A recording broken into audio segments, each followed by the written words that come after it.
할렐루야. 오늘 이 새벽에도 각자의 처소에서 예배를 드리시는 우리 성도님들을 축복합니다.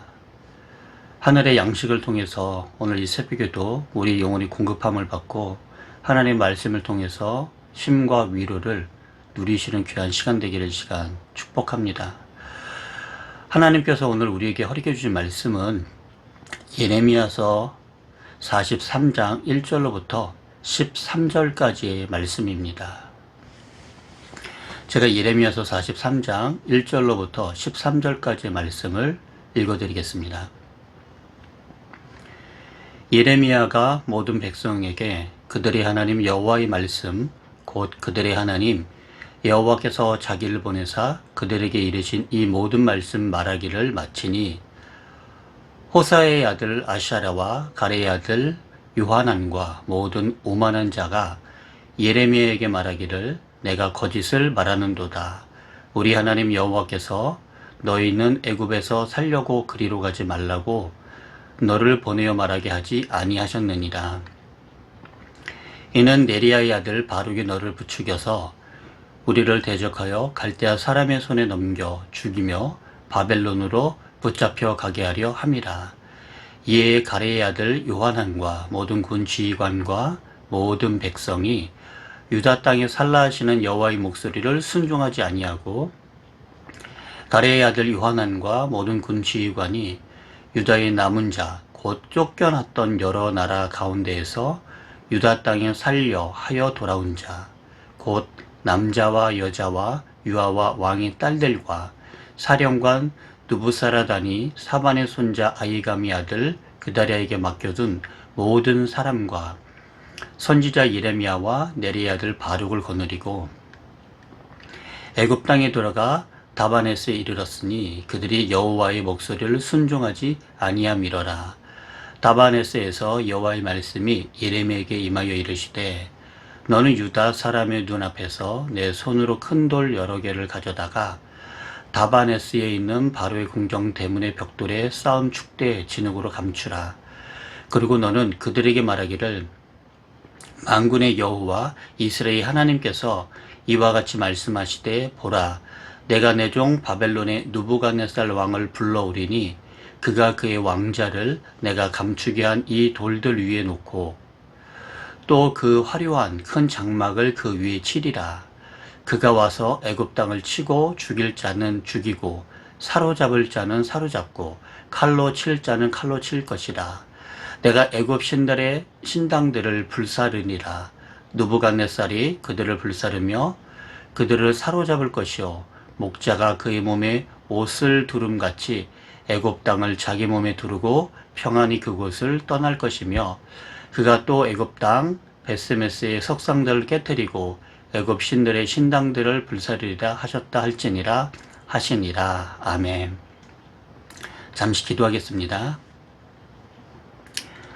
사랑과 은혜가 많으신 하나님 아버지 감사합니다. 이 새벽에도 각자의 처소에서 예배를 드린 우리 성도들 기억하여 주시고 주목하여 주시옵소서.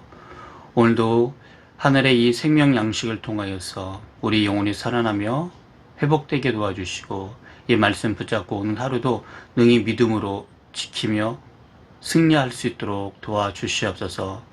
삶 가운데 위로가 필요하신 분, 또한 육체 질병이신 분, 또한 우리 성도들 중에 경제적 어려운 모든 성도들 기억하여 주시며 말씀대로 살아갈 때 하나님께서 큰 위로와 은총을 허락하여 주시옵소서.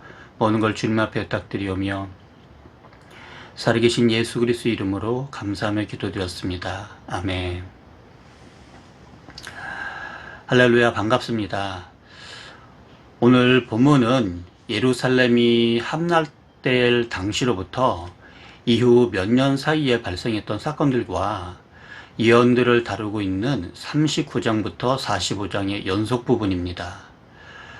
본문에서는 유다 잔류민들을 향한 하나님의 본토 거주 권고와 애굽 이주 금지 경고를 말해주고 있는 42장 7절로부터 22절에 이어서 유다 잔류민들의 애굽 이주 강행과 애국 함락 예언을 다루고 있습니다. 오늘 본문 말씀을 통해서 하나님께서 우리에게 주시는 음성을 듣고 깨달으며 실천하는 여러분들이 되시길 이 시간 소망합니다. 오늘 본문을 통해서 크게 세 가지를 나누려고 합니다. 먼저 본문 1절로부터 3절을 통해서 우리가 깨달아야 될 것은 말씀을 듣는 것보다 순종하는 게 더 중요하다는 것입니다.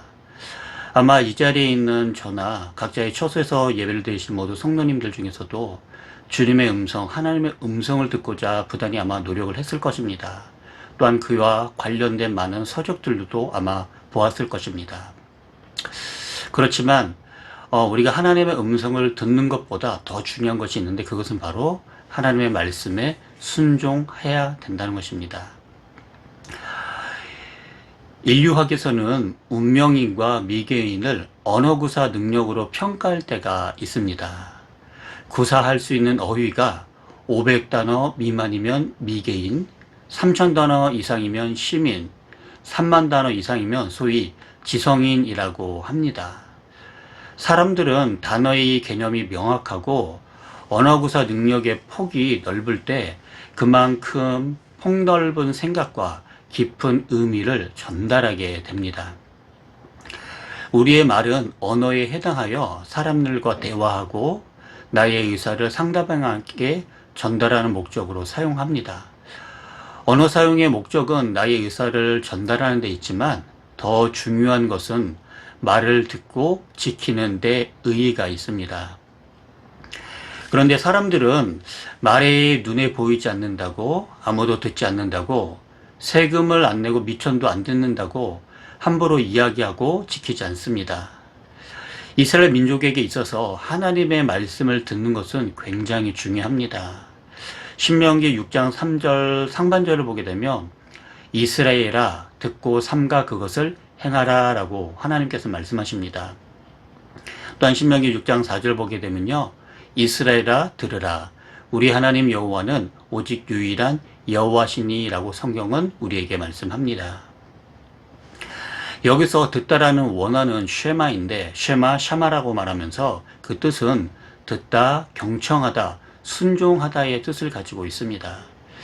이스라엘 민족은 신명기의 이 말씀을 기억해서 토라의 말씀들을 읽고 암송하는 훈련들을 어렸을 때부터 합니다. 왜냐하면 하나님의 명령을 최고의 권위와 또한 생명으로 여겼기 때문입니다. 그런데 유다민족은 선지자 예레미야가 하나님의 말씀을 듣고 반복적으로 대언한 말씀을 듣지 않았습니다. 시드기야 왕과 민족들에게 계속해서 바벨론에 항복하고 순종하라고 했지만 하나님의 말씀을 무시한 결과 예레미야서 39장 1절부터 10절에 보게 되면 마지막 결과로 바벨론에 함락이 되고 자녀들은 죽고 시드기야는 두 눈이 뽑힌 후에 바벨론으로 포로로 끌려갑니다. 예레미야 40장 3절은 그 당시에 유다 민족에게 이렇게 말합니다. 40장 3절을 제가 읽어드리겠습니다. 여호와께서 그가 말씀하신 대로 행하셨으니 이는 너희가 여호와께 범죄하고 그의 목소리에 순종하지 아니하였으므로 이제 이루어졌도다. 이 일이 너희에게 임한 것이니라. 아멘. 불순종한 유다 민족에게 하나님께서 예레미야를 통해서 하신 모든 말씀이 다 이루어졌습니다. 이 모든 것을 목격한 요하난이 잔류하는 백성들을 데리고서 애굽으로 갈 것을 결정한 후에 선지자 예레미야에게 기도를 부탁했습니다. 예레미야는 요청을 승낙했고 하나님께 기도했지만 하나님은 10일 후에 응답을 주셨습니다. 하나님의 응답은 이 땅 유다에 살고 애굽으로 가지 말라는 것이었습니다. 본문 1절을 쉬운 성경으로 보면요, 예레미야가 모든 백성에게 하나님 여호와의 말씀 곧 하나님 여호와께서 예레미야를 통해 그들에게 전하게 하신 말씀을 다 전했습니다. 예레미야는 요하난이 부탁한 기도를 듣고서 열심히 기도했지만 하나님께서는 즉시 응답한 것이 아니라 열흘 후에 응답하셨습니다. 그리고 그 말씀을 들은 예레미야는 요하난과 함께 이주를 결정한 모든 사람들에게 하나님 말씀을 하나도 빠짐없이 다 전했다는 것입니다. 선포했다는 것입니다. 요한의 기도 요청으로 예레미야는 하나님께 기도했고 하나님의 응답의 말씀을 그들에게 다 전했지만 그들의 반응은 전혀 달랐습니다. 예레미야가 하나님의 말씀을 전하자 요한안과 그를 따르는 사람들의 태도가 돌변했습니다. 그들은 이미 하나님의 어떤 말씀을 하셔도 말씀대로 순종하겠다고 말했습니다. 그런데 막상 하나님께서 애굽으로 가지 말라고 응답하시자 순종하지 않고 예레미야를 거짓말하는 자로 몰아갑니다. 그러면서 우리 하나님 여호와께서는 너에게 그런 말씀을 주지 않으셨다라면서 일침을 가합니다. 예레미야가 태어나기 전에는 하나님을 너희 하나님이라고 부르던 그들이 마음에 들지 않는 대언을 듣게 되자 이렇게 말합니다. 우리의 하나님이라고 바꿔서 말합니다. 바로 이것이 인간의 모습입니다. 인간은 자신의 유불리에 따라서 하나님을 남의 편이라고 했다가 우리의 편이라고 하는 존재입니다. 또한 2절에 보게 되면요, 오만이라는 단어가 나옵니다. 이 단어의 히브리어 주드는요, 거만, 주제 넘은 건방짐을 의미합니다. 요한 안의 무리들은 하나님의 말씀을 가소롭게 생각했습니다. 왜냐하면 거만했기 때문입니다. 우리가 하나님의 말씀을 들을 때는요, 이 오만함을 버려야 합니다. 잠언서 16장 18절을 보게 되면요, 교만은 패망의 선봉이요 거만한 마음은 넘어짐의 앞잡이라고 성경은 말합니다. 우리가 하나님의 말씀 받을 때 오만, 거만, 이 주제넘은 이런 건반인 상태에서 하나님의 말씀을 받게 되면 하나님의 말씀이 거짓말로 들려집니다. 이런 상태에서는요, 하나님의 말씀을 들으며 순종하지 못하게 된다는 것입니다. 사랑하는 성도 여러분, 우리 모두는요, 하나님의 말씀을 겸손하게 받아야 됩니다. 또한 그 말씀을 들었다면 내 생각이 아니라 나의 거만과 오만한 이런 모든 것들을 다 내려놓고 하나님 말씀에 순종하는 그런 삶이, 행동이, 결단이 필요하다는 것입니다. 우리 가늠교회 성도님들은 하나님의 말씀이 들려지는 은혜가 있게 되면 그 말씀대로 순종하는 그런 성도들 되시길 이 시간 소망합니다. 두 번째는 본문 4절로부터 7절인데요. 본문 4절로부터 7절 통해서 우리가 알아야 될 것은 무엇이냐면 세상에 소망을 두지 말고 하나님 앞에 소망을 두라는 것입니다. 요한안과 무리는 유다 땅에 머물지 않고 애굽으로 갈 경우 칼과 기근과 전염병으로 죽을 것이라는 경고의 말씀을 무시하기로 작정을 했습니다. 이러한 어떻게 보면 불순종은요, 예견된 것입니다. 여호와의 말씀을 무시한 채로 애굽으로 간 무리에게 어떤 사람들로 구성되어 있는지를 잘 우리에게 말해주고 있습니다. 다양한 사람으로 구성된 이 요한안의 무리는 예레미야와 바룩을 강제로 이끌고 애굽 땅으로 들어갔고 나일 삼각주인 델타 동쪽 지역인 다바네스에 이르렀습니다. 아마 이전에 그곳에 이미 소규모의 유대인 공동체가 형성되어 있었기 때문에 이곳으로 이주한 것 같습니다. 그런데 이들이 이처럼 다바네스라는 곳에 자기들의 거주지를 정한 것은요, 그곳이 12m나 되는 높이의 성벽으로 둘러싸인 요새이며 사람이 살아가는데 그리고 전쟁을 치를 때 가장 문제가 되는 식수 문제를 충분히 해결해 줄 정도의 깊은 우물이 있는 곳이었기 때문입니다. 이러한 유다 잔류민들의 생각은 앞선 42장 14절에서도 소개되고 있습니다. 그곳에서는 그들이 피하고자 하는 애굽에 대해서 전쟁도 보이지 아니하며 나팔 소리도 들리지 아니하며 양식의 궁핍도 당하지 아니하는 곳이라고 묘사합니다. 그러나 애굽이 완전한 평화가 있는 곳이며 모든 것이 풍요로운 곳이란 그런 의미는 답은 아닙니다. 그런데 이러한 생각은 그들이 무엇에 소망을 두고 사는지를 우리에게 보여줍니다. 그들은 한마디로 눈에 보이는 것, 물질적인 풍요, 물질적인 힘 등에 소망을 두고서 사는 사람들입니다. 그렇다면 여러분, 이들의 소망이 과연 온전한 것이며 참된 것이라고 할 수 있을까요? 소망을 달리 말한다면 사람이 궁극적으로 지향하는 것, 소원하는 것으로서 본질적으로는 그 사람이 평생 붙들어도 영원까지 붙들어도 될 견고한 것이어야 됩니다. 그런데 그들이 붙들었던 것, 그들의 눈을 보고 마음으로 연모하며 소망했던 것은 애굽의 군사력과 경제력 뿐이었습니다. 이는 물론 겉으로 보기엔 나름대로 소망할 가치가 있는 것이라고 할 수가 있습니다. 왜냐하면 당시 애굽은 그들이 우려하는 바벨론의 침공을 막아줄 유일한 나라로 여겨졌으며 그들의 지닌 경제력은 자신들이 살아가기에 부족함이 없을 만큼 풍족한 것으로 비춰졌기 때문입니다. 하지만 실상을 들여다보면 그것은 참으로 무가치하고 허망한 것이 아닐 수 없습니다. 내일 큐티할 다음 장인 44장을 보게 되면요, 다바네스의 실상에 대해 좀 더 자세히 소개하고 있는데요. 그것은 한마디로 우상 숭배의 땅이었습니다. 하나님의 진노를 축발하는 땅이었습니다. 그곳에 들어간다는 것은 결국 하나님을 거역하는 우상 숭배를 행했다는 것, 또는 적어도 우상 숭배하는 자들과 더불어 삶을 살며 그들의 영향을 감수하겠다는 것이나 마찬가지라는 겁니다. 아울러 그곳은 이미 하나님의 심판의 대상으로 낙이 찍힌 곳이었습니다. 당시 하나님께서는 바벨론을 들어 유다를 비롯한 근동의 모든 나라들을 심판하시기로 작정하셨기 때문입니다. 이 가운데 애굽 또한 포함됐다는 것을 두말할 필요도 없습니다. 유다 땅의 경우는 이미 하나님의 심판을 내리시고 선지자를 통해 안전을 보장한 땅이었지만 애굽은 장차 멸망한 나라, 그들이 망명한 다바네스는 파멸되고 회파될 죄악이 성읍에 지나지 않는 것이었습니다. 이것을 볼 때 애굽 잔류민들의 선택, 그들의 소망은 참으로 어리석고 웅미한 것이라고 할 수 있습니다.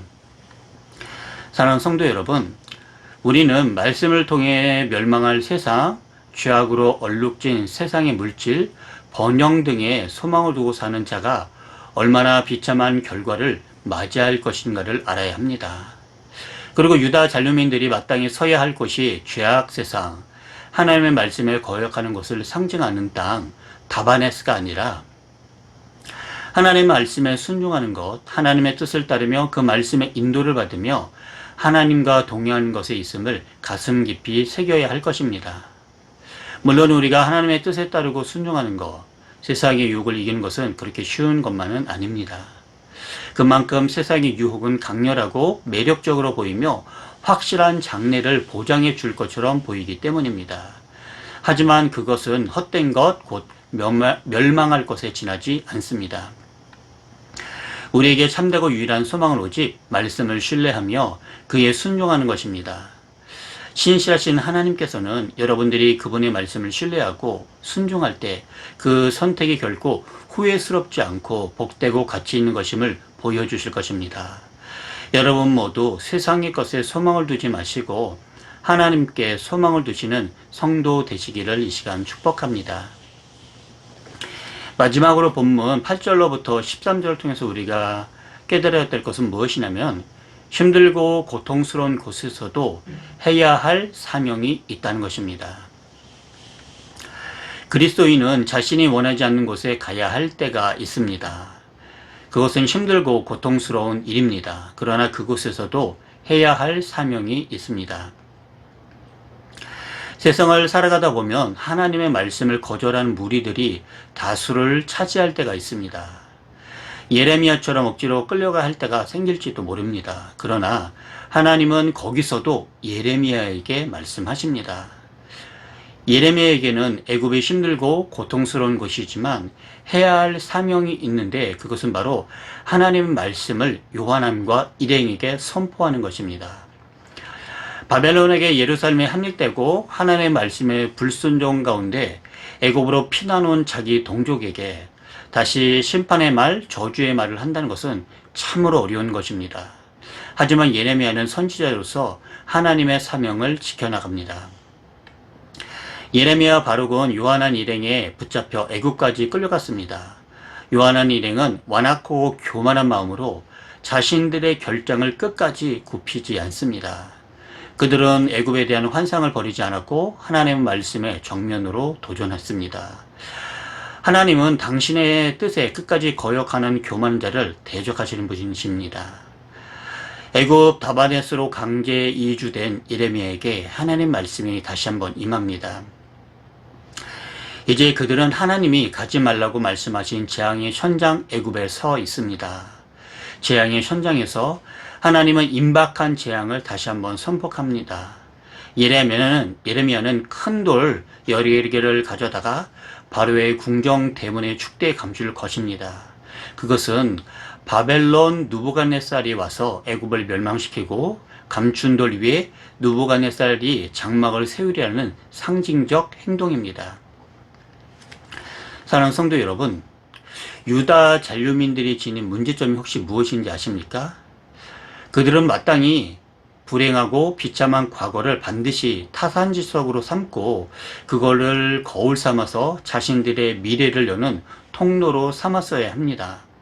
그러나 그들은 도무지 과거를 통해 배울 줄 몰랐습니다. 그래서 과거 바벨론에 의해 나라가 멸망할 당시 예레미야를 통해 선포된 심판의 메시지를 다시금 그리고 그대로 그들 자신들이 받아야만 했던 것입니다. 여러분, 우리는 이러한 유다 잔류민들의 면모를 바라보면서 참으로 과거를 통해서 배우지 못한 자들이 얼마나 어리석은 자들인지를 헤아려야 합니다. 이주자들은 살려고 애굽에 왔지만 하나님의 말씀에 불순종했기 때문에 죽을 것입니다. 우리는 하나님 앞에 순종하는 것이 얼마나 중요한지 다시 한번 마음에 새기게 됩니다. 미국 남북 전쟁 중 링컨이 이런 말을 남겼습니다. 하나님이 우리의 편이 되게 되어주세요라고 기도하지 마십시오. 우리가 하나님의 편에 서게 해 주세요라고 기도하십시오. 하나님은 기분이 따라서 내 편이 되었다가 다른 이의 편이 되었다 하시는 분이 아닙니다. 하나님은 항상 진리 가운데 계십니다. 하나님은 변함이 없는 분이십니다. 예수님도 곧 내가 진리다라고 말씀하셨습니다. 중요한 것은 내가 진리이신 하나님 편에 서 있는가입니다. 우리는 가끔씩 어쩔 수 없다고 체념하기 전에, 살기 위해 타협하기 전에 애굽에서도 말씀하시는 그 하나님을 바라보십시오. 하나님께서는 반드시 피할 길을 내십니다.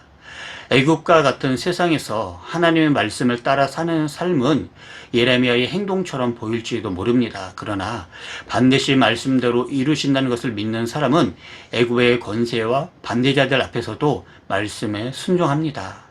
이것이 바로 힘들고 고통스러운 곳에서도 해야 할 바로 사명이란 것입니다.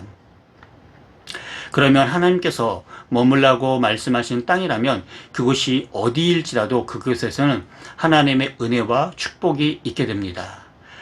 하지만 하나님이 원하지 않는 곳에서는 고통과 저주가 있습니다. 눈으로 보기에는 아름답고 가치가 가지고 싶은 땅일지라도 하나님께서 함께 하시지 않는 땅은 곧 지옥이나 지옥으로 바뀔 수도 있다는 것입니다. 우리는 하나님께서 원하시는 땅에 머물러야 하며 하나님께서 주시고자 하는 땅을 바라보아야 할 것입니다. 사랑하는 성도 여러분, 본문 말씀을 통해 과거를 통해 배우는 지혜, 또한 과거의 문제를 보며 미래를 여는 지혜를 간직하시기를 바랍니다. 그리하여 어제보다는 오늘이, 오늘보다는 내일이 더 아름다운 복된 삶을 사는 그런 은총이 여러분들 가운데 있기를 이 시간 축복합니다. 우리 같이 한 목소리로 기도하기 원합니다. 이 시간 기도할 때 세 가지 놓고 기도하기 원합니다요. 첫 번째는 하나님, 말씀을 듣는 것보다 순종하는 성도 되게 도와주시옵소서. 두 번째는 세상에 소망을 두지 말고 하나님 앞에 소망을 두는 성도 되게 하옵소서. 마지막으로 우리가 코로나로 인해서 경제적으로 또한 가정 가운데 많은 어려움이 있을 것입니다. 그렇지만 힘들고 고통스러운 곳에서도 해야 할 사명을 이루는 우리 성도 되게 해달라고 이 시간 통성으로 같이 한번 기도하기 원합니다. 기도하겠습니다. 주여, 사랑과 은혜가 많으신 하나님 아버지, 이 시간 감사와 찬양과 영광 올려드립니다. 하나님, 오늘 본문 말씀을 통하여서 우리가 이스라엘 민족을 거울로 삼고 우리 자신을 다시 한번 바라보기 원합니다. 하나님 아버지, 우리 자신들이 하나님의 음성을 듣기를 참 많이 원합니다. 그렇지만 주님, 막상 그 음성이 들려왔었을 때, 주님의 말씀이 임했을 때 내가 원하는 결과가 아닐 때는 늘 불순종하는 모습들을 바라봅니다. 하나님 아버지, 우리가 어떤 말씀이 우리에게 임할지라도 그 말씀을 듣고 즉각적으로 순종하는 성도들 될 수 있도록 도와주시옵소서. 사랑과 많으신 하나님 아버지, 또한 우리가 오늘 본문 말씀을 통하여서 세상에 소망을 두지 말고 하나님 앞에 소망을 두는 성도 되도록 주님 도와주시옵소서. 그리하여 믿음의 반석 되신 주님을 바라봤을 때 온전케 하시는 주님께서 우리에게 주실 그 은혜를 생각하며 나가도록 성령여 역사하여 주시옵소서. 하나님 아버지, 또한 힘들고 고통스러운 곳에서도 하나님께서 각자 우리에게 주신 사명이 있다는 것을 기억하며 그 사명을 이루는 성도 되도록 주님 도와주시옵소서. 하나님 아버지, 감사합니다. 코로나19를 통하여서 경제적으로 또한 가정 가운데 어렵고 힘든 우리 성도들 기억하여 주시며, 하나님 아버지, 육체의 질병으로 경제적 어려움으로 또한 상처받고 어려운 가운데 있는 우리 성도들 기억하여 주시며, 이 새벽에 생명의 양식되신 주님께서 친히 찾아가 주시며 주님의 피문을 안수하여 주시며 하늘의 신령 것과 땅의 기름진 것으로 채워주셔서 경제적 어려운 성도들 주님의 도우심을 경험할 수 있도록 도와주시고, 어려움 당하지 않도록 주님 도와주시며, 육체의 질병 있는 성도들 주의 피문을 안수하여 주셔서 고쳐주시고 치유하여 주시옵소서. 또한 삶 가운데 지쳐있고 엉들리며 상처받은 성도들 주님 안아주시고 품어주시며 위로하여 주시옵소서. 하나님, 하나님의 계획하심과 뜻 가운데 이 문제를 바라보며 코로나19가 하나님의 계획하심 가운데 사라지도록 주님 도와주시고, 또한 하나님 아버지, 이 바이러스를 치료할 수 있는 약들이 개발되도록 주님 도와주시옵소서. 오늘 하루도 하나님 이 말씀을 기억하는 가운데 하나님의 말씀을 붙잡고 승리하는 하루가 될 수 있도록 성령님 도와주시옵소서. 이 시간 모든 걸 주님 앞에 부탁드리오며 살아계신 예수 그리스도의 이름으로 감사하며 기도드렸습니다. 아멘.